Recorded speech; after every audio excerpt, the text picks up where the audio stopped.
Ada petunjuk, tujuan pembelajaran, materi, kuis, rangkuman, dan profil perancang. Kita akan klik slide selanjutnya. Ada menu utama, sebelumnya, selanjutnya, and slideshow, halaman terakhir, dan halaman pertama. Kita ke tujuan pembelajaran. 1. Siswa dapat menyebutkan contoh pusat keunggulan ekonomi yang ada di Indonesia secara individu.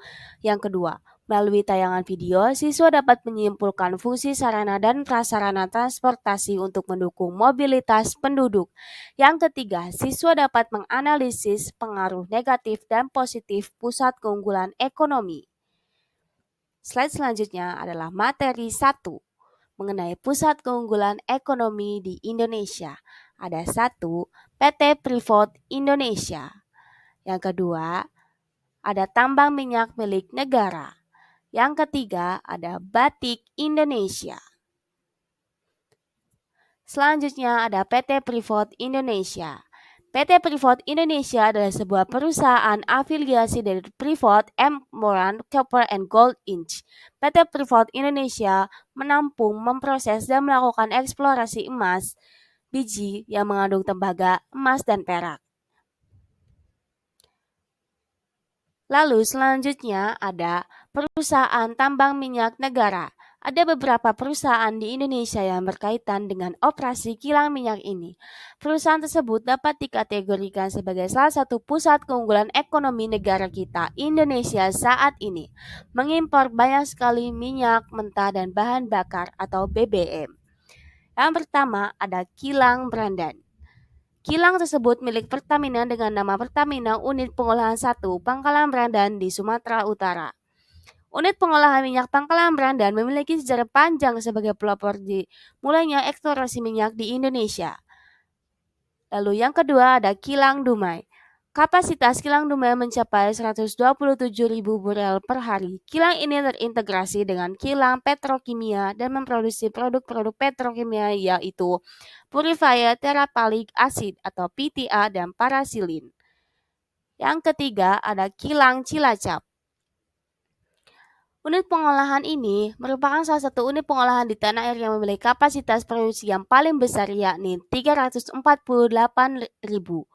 Selain itu, kilang ini merupakan satu-satunya kilang di tanah air yang berproduksi aspal dan base oil untuk kebutuhan pembangunan infrastruktur di tanah air. Yang selanjutnya ada Kilang Balikpapan. Kilang yang berada di Kalimantan Timur ini memiliki kapasitas produksi sebanyak 260.000 barel per hari. Tugas kilang minyak Balikpapan mengolah minyak mentah menjadi produk yang siap dipasarkan seperti BBM dan non-BBM. Lalu ada Kilang Kasim. Kilang Kasim dibangun di atas areal seluas lebih dari 80 ha. Lokasi kilang BBM ini dipilih sekitar area Petrochina dengan dasar pertimbangan yang banyak. Yang selanjutnya ada Kilang Balongan. Kilang ini merupakan kilang paling terakhir yang dibangun Pertamina dari 7 kilang yang dimiliki Pertamina.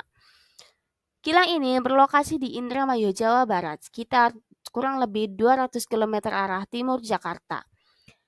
Kilang ini memproduksi seperti premium, Pertamax Plus, Solar, Pertamina DEX, dan lain-lain. Lalu ada Kilang Cepu. Pada tanggal 5 Oktober 1945 berdasarkan Maklumat Menteri Kemakmuran Nomor 5, daerah perminyakan Cepu secara resmi menjadi perusahaan tambang minyak negara. Tugasnya menjamin pengadaan BBM untuk rakyat dan pertahanan di Jawa. Selanjutnya ada Batik Indonesia. Batik Indonesia memiliki banyak sekali motif seperti batik tulis, batik cap, dan batik lukis. Batik tulis merupakan kain yang dihias dengan tekstur dan corak batik yang menggunakan tangan. Satu kain batik dapat dihasilkan dengan waktu kurang lebih 2-3 bulan. Yang kedua ada batik cap. Adalah kain yang dihias dengan tekstur dan corak batik yang dibentuk dengan cap, biasanya terbuat dari tembaga. Butuh waktu 2-3 hari untuk membuat batik ini. Yang ketiga ada batik lukis. Adalah proses pembuatan batik dengan cara melukis pada kain putih. Pewarnaan pada batik tulis biasanya menggunakan serat-serat alami. Lalu ada materi 2 mengenai pengaruh pusat keunggulan ekonomi. Ada migrasi penduduk, transportasi penduduk, lembaga sosial dan ekonomi, pekerjaan, pendidikan.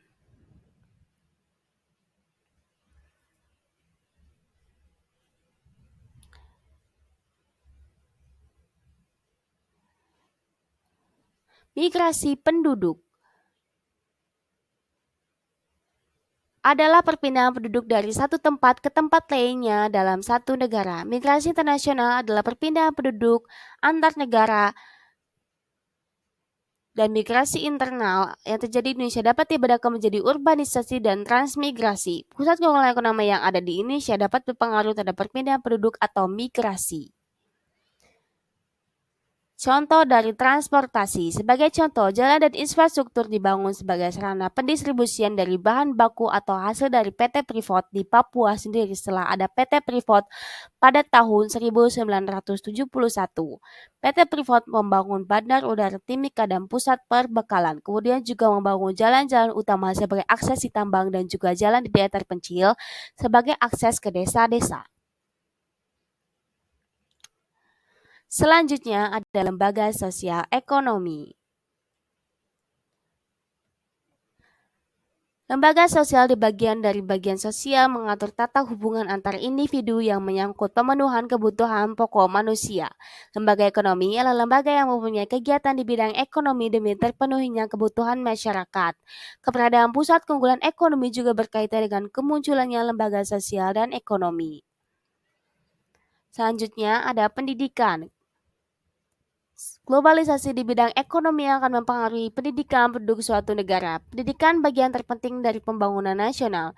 Sumber daya manusia yang berpendidikan akan menjadi modal utama pembangunan nasional, terutama untuk perkembangan ekonomi.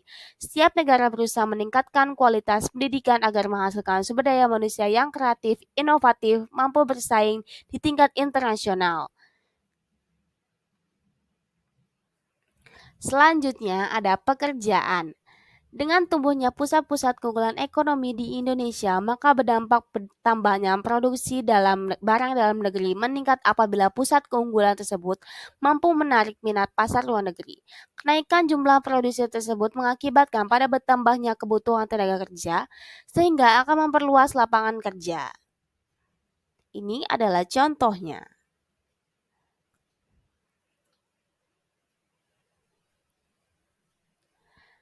Kita akan langsung ke bagian kuis. Kuis yang pertama, salah satu kilang minyak Indonesia yang terdapat di Jawa Barat adalah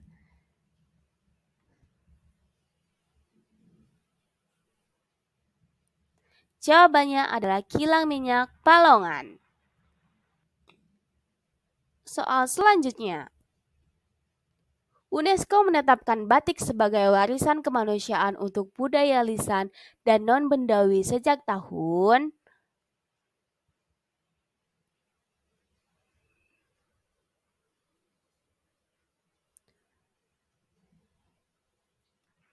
2009. Jawabannya B. Yang ketiga, perpindahan penduduk dari satu tempat ke tempat lainnya disebut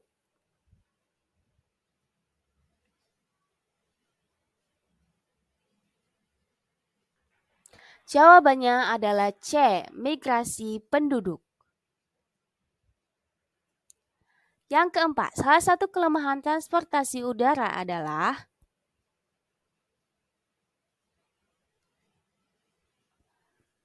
jawabannya adalah A. Yang kelima, lembaga yang berperan mengatur nilai dan norma serta tata cara hubungan antar manusia yang tergabung dalam suatu kelompok masyarakat adalah jawabannya C. Lembaga sosial. Yang keenam, yang bukan termasuk teknik dalam membatik adalah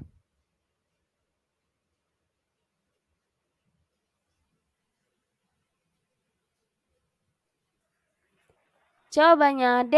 Batik cetak. Soal yang ketujuh, Sebutkan contoh pusat keunggulan ekonomi yang ada di Indonesia.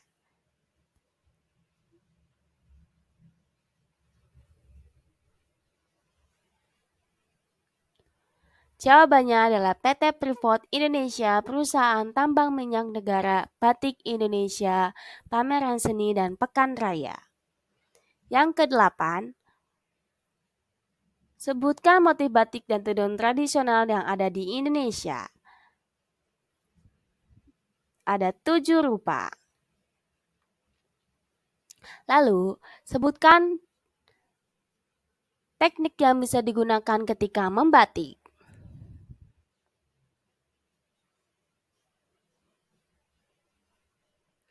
Jawabannya adalah batik tulis, batik cap, dan batik lukis. Migrasi dibedakan menjadi 2. Sebutkan.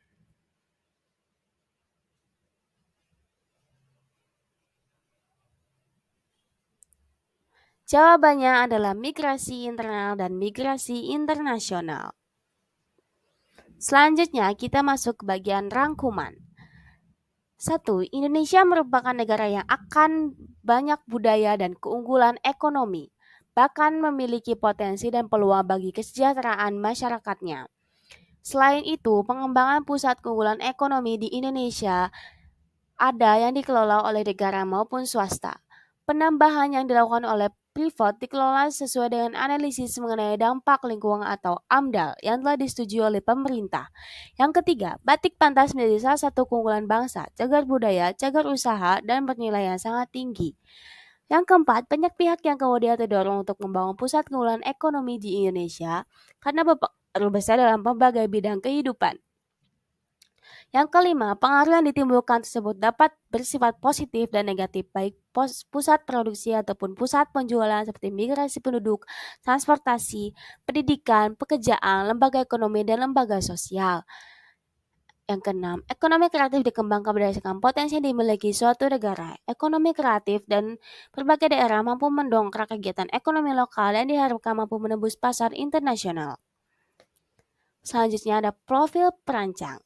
Saya Melisa Alfiana dengan nomor induk mahasiswa 204162444046, Pendidikan IPS UNY tahun 2020. Mengucapkan terima kasih atas perhatiannya dan tetap semangat. Sampai jumpa.